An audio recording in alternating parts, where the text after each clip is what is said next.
Good evening, ladies and gentlemen. I'm Yash Gupta. I'm here to talk about uh, work-life balance. So, would any one of you like to say what is work-life balance? Uh, just try.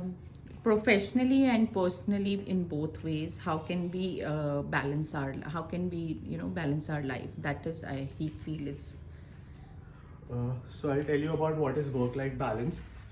Work-life balance refers to maintaining an equilibrium between the work, your career's ambition, and your life, your spiritual needs, your personal matters, your relationships in life.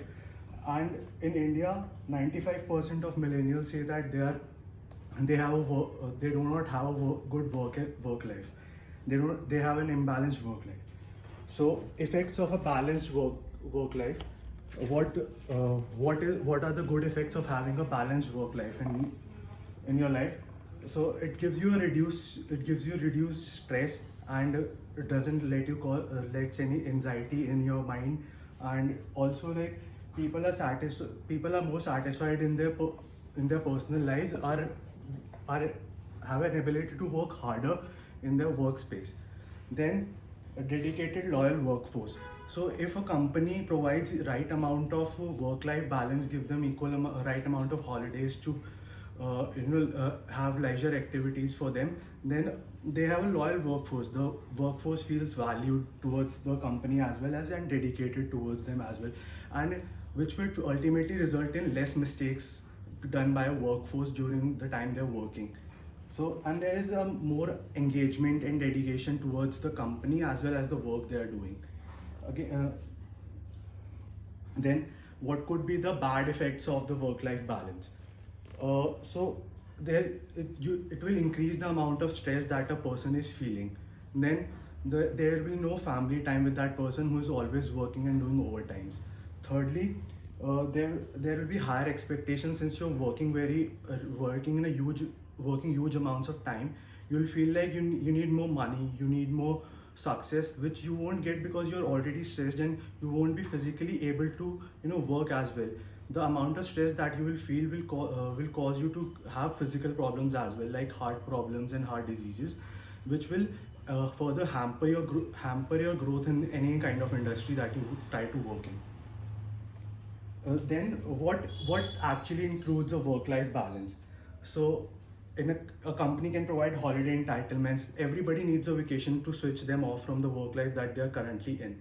Then parental leaves and benefits. For example, some of the government jobs are give holidays when their children have exams. So which is a good thing because then they are more involved in their children's lives as well, and they are not detached from their families. Job security, which is a very important point. If a person doesn't have job security of any kind, they won't feel valued in the company, and they might try to leave you and give your company a low brand value in turn.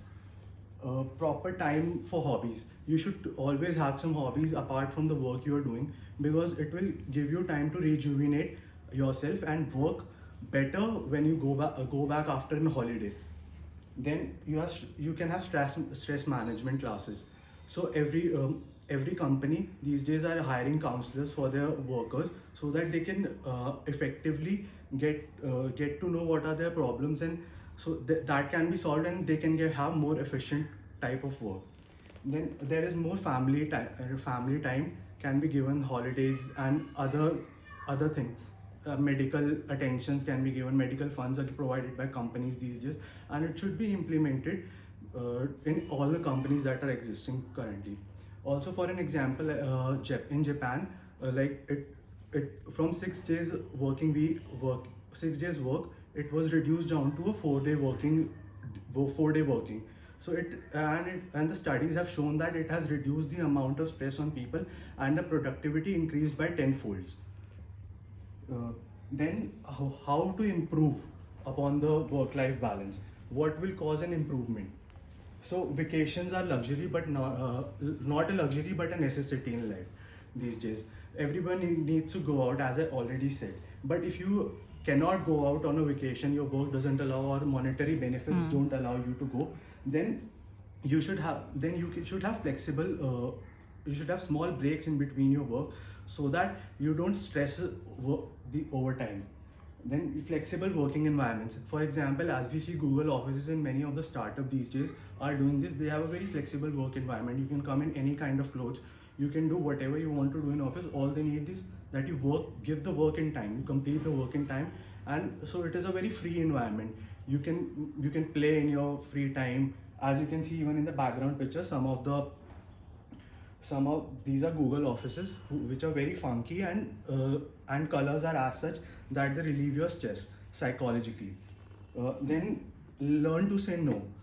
You cannot do every job, you cannot be good at everything that you do, so learn to say no to people, because you need to prioritize your time and utilize your time as well as you can, because you need to work hard as well. I'm not saying that you do not work hard in the industry, you work hard, get success, but at the same time make time for your personal needs as well. Then delegate tasks. As I said, you cannot every time be in a situation where you can solve every problem. You cannot be a one-man army to an organization. You should delegate tasks, especially the people at holding higher positions and at higher offices in any company should try and delegate more work to the professionals and trust them. So it will also create a sense of harmony and valueness amongst the employees. A day of activities at office, as many companies are doing it these days, at weekends or at Fridays there is a half day, and half of the day is reserved for activities by HRs in the company, which is a great thing because it creates friendliness amongst the colleagues, so that they can share problems amongst themselves, because you are spending like 9 hours or 8 hours of a day in that office, so you should have friends there, people you can talk to, which will reduce the amount of anxiety and depression that you have. Don't do other things of your interest. Spend time with your family.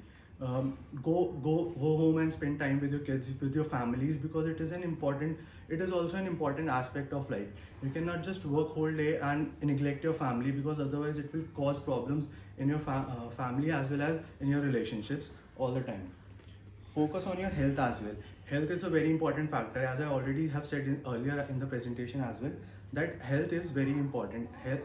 You need to do yoga, exercise or workout. You need to find and create time for this as well, because it is a very important need. If you're not healthy, you won't be able to work, you won't be able to go to work properly, you won't be able to function.